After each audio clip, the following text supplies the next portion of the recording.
Maulud Nabi. I bring greetings from two places. First of all, Nigeria, my own country, where there are over 80 million Muslims, your brothers and sisters. Alhamdulillah.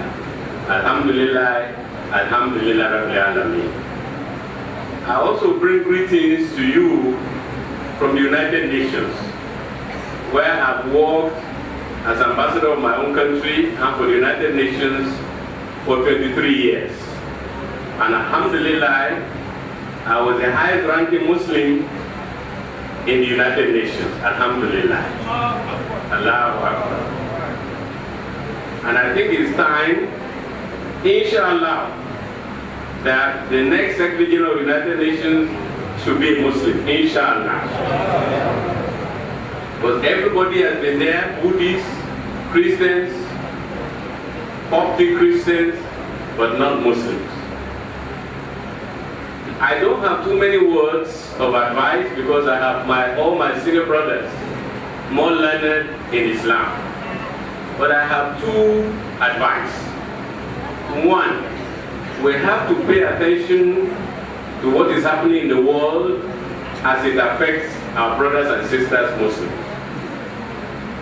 As you are aware, in Rome, they are about to choose the next pope. Why am I mentioning this? You know, for the first time, they are saying that maybe the next pope should come either from Africa or Latin America. I don't think it will happen.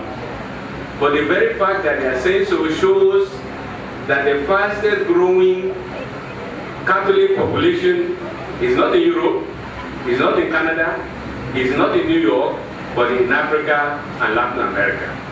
Therefore, we have to pay attention. What is happening to Muslims? Why is the Muslim population not growing fast? I mentioned my own country, Nigeria, we have a population of 80 million Muslims. But it should be more than that. There should be more Muslims every day. There should be Christians converting to Islam. Because Alhamdulillah, we are very fortunate to be Muslims. So we must pay attention to what is happening in the world, how it affects our brothers and sisters. Particularly, we must pay attention to what's happening to our brothers and sisters who are in distress. Brothers and sisters in Afghanistan, brothers and sisters in Iraq, brothers and sisters in Somalia, brothers and sisters in Syria, brothers and sisters in Myanmar, Rohingyas. We have to be concerned about their welfare, we have to pray for them, we have to pray for peace, and we have to also help them. We have to contribute money and send as relief to our brothers and sisters who are suffering in all these wars. And we have to pray for peace. Because when there is no peace, when there is war, who suffers? Our brothers and Muslims, mostly women and children. I've just finished my tour in Darfur, where all the Darfurians are Muslims. But you are Muslims fighting Muslims and killing Muslims. This must stop. All brothers, all Muslims are brothers and sisters. We have to care for each other. And this leads me to the next point, the unity of the Ummah. We're all Muslims, brothers and sisters, we have to unite. Because when we don't unite, we allow the enemies of Islam to gain the upper hand. Our Prophet Muhammad sallallahu alaihi wasallam was not Sunni or Shia. He was our prophet. And he stood for the unity of Muslims, wherever they may come from. He even has respect for non-Muslims. So it's very important to keep the unity of Muslims. Muslims must not be fighting Muslims. Muslims must not be killing Muslims. That's haram, in my view. One last word of advice. Wallahi, I think we are privileged to be Muslims. It's a privilege, an honor. Because we already have a way of life set up for us, first in the Quran, and by Almighty Allah Himself. That's why we always say, La hawla wa la quwwata illa billah, and we say in the Surah Al-Fatiha, Iyyaka na'budu wa iyyaka nasta'in. So there's nobody else to fear, to worship, to seek help. And we say always, Idina Rata Mustaqim. So we already have in the Holy Quran, we already have the words of Almighty Allah. All we have to do is to follow it. And we have to be good Muslims so that others who are not Muslims, we want to become Muslims because of the way in which we live our life. We have to fear Allah, right? And we have to also not enjoy this dunya so much. Because what is dunya? It's a very small, not even half a second of what the Almighty Allah has for us in Allah.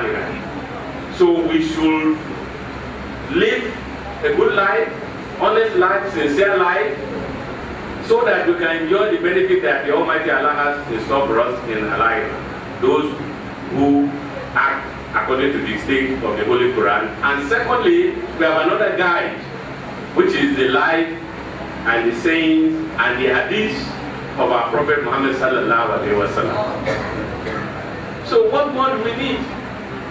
And then we have great scholars, of Islam, reminding us every Friday in khutbah, in case we forget, our duty to Almighty Allah, our duty to fellow Muslims, our duty to live a good life, and a clean, honest life.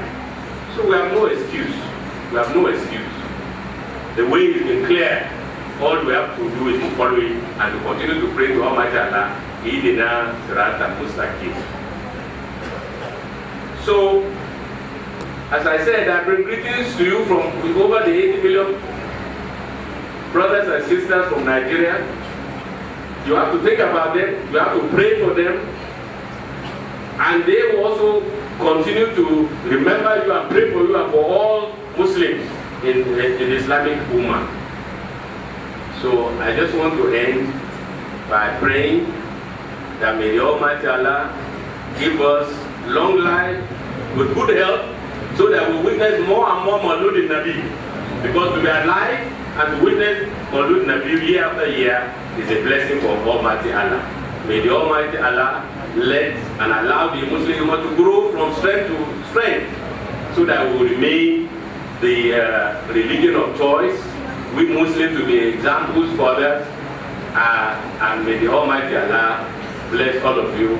Assalamu alaikum wa rahmatullahi wa barakatuh.